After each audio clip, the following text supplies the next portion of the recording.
isusugal mo ba kung magsalita ka lang ng sinungaling, hindi ka tutuwanan, something like that, sir. Okay. State name din, sagot, sir. Roseburg Copan. Simple lang sir eh. Hindi ko isa sa sakripisyo yung pamilya at saka sarili ko para lang magsabi ng kasinungaling. Yan lang sir. The next, sir. State name, sir. Bernard Tube.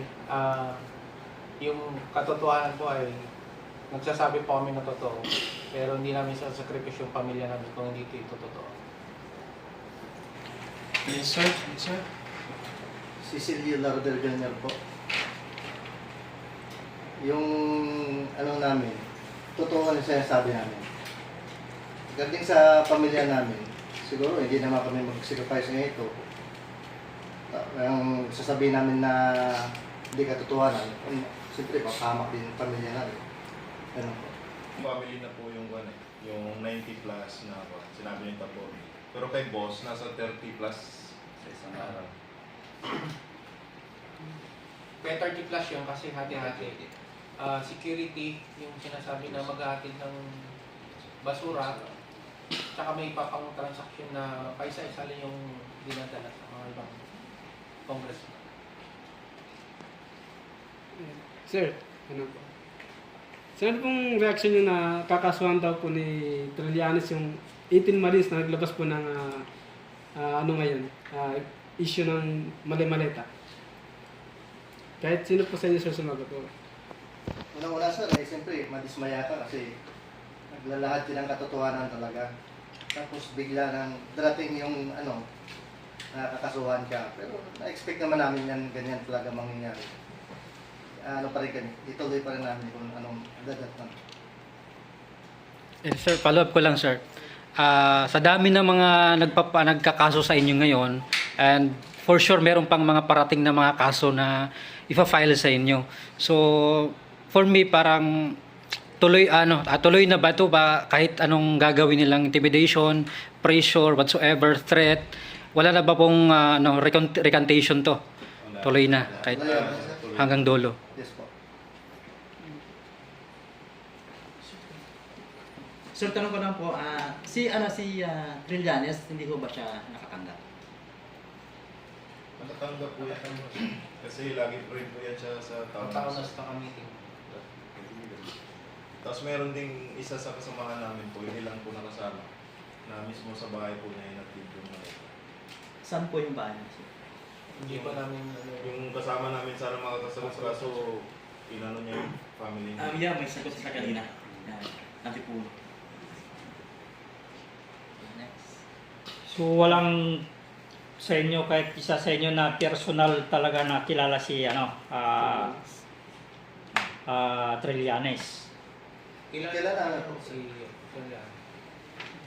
Yung bang kadikit mismo report ka o walang ganoon sir. Basta kilala lang. Kakilala.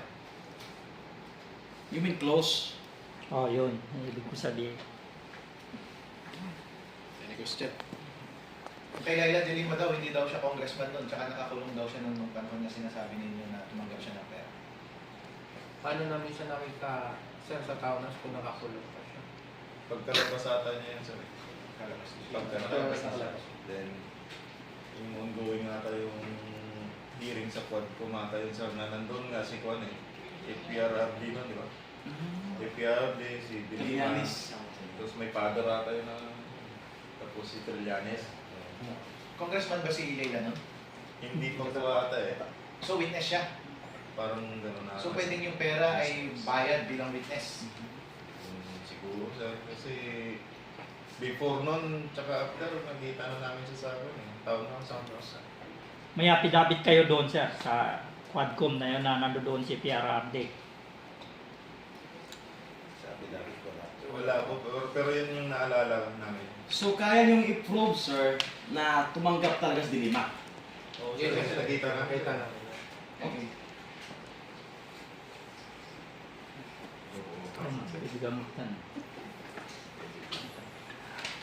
Ito tayo sir, tanong no? Ano mapanawagan niyo sa taong bayan para suportahan kayo? kuwan lang sir, papasalamat lang ako sa mga iniwala po at sumusuporta. Yun lang.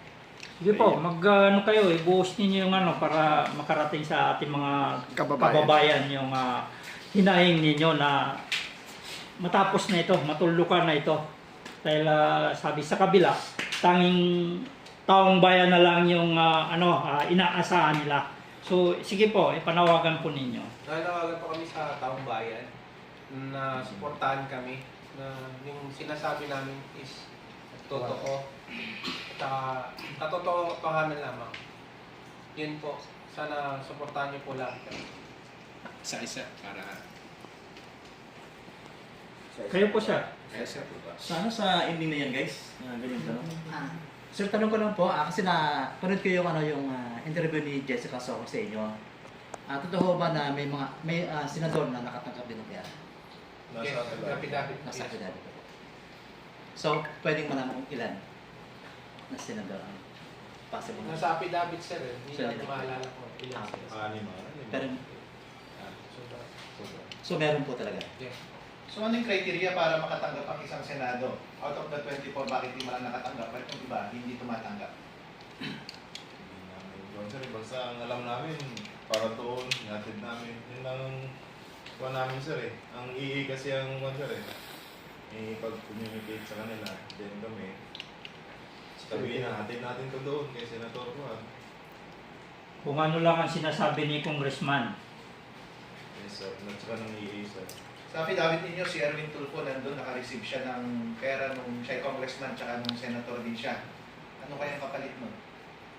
Yun, hindi Hindi namin. namin alam kung ano talaga. Basta lahat yan ay supported ng ebidensya.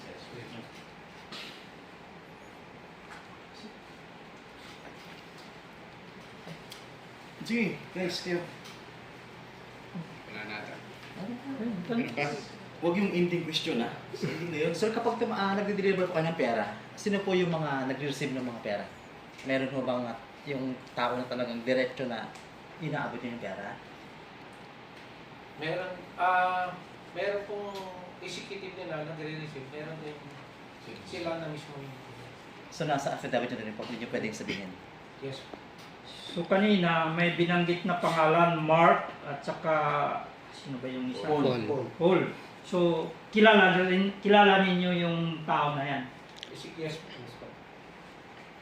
Tao talaga ni Kong. Oh, yes. Araw-araw namin nakakasama yun. So yan yung pinagkakatiwalaan na tumatanggap ng pera. At saka nag-deploy ng pera. Yes, yes po. So ibig sabihin, doon pa nanggagaling yung order kay Mark at saka na ito, dadalhin ninyo doon, hindi mismo kay Congressman. Yes po. Yes po. Tuwing mag-deliver kami si Sir, Kasama mo. kasama talaga yung dalawa yan. Kung hindi si Mark, si Paul yung kasama namin. Tuwing mag-deliver. Kasi sila yung may access doon kung saan namin i-deliver. Kung sino ang tao pupuntahan. May idea ba kayo kung saan na yung dalawang tao na yun? Sa ngayon po, wala kami. Si Senator Loren Legarda nagtatanong kung bakit daw siya sinama, ikakampi natin yung anak niya na si Lian na mag-expose ng katiwalayan sa bansa natin. Bakit nyo sinama si Senator Loren Legarda?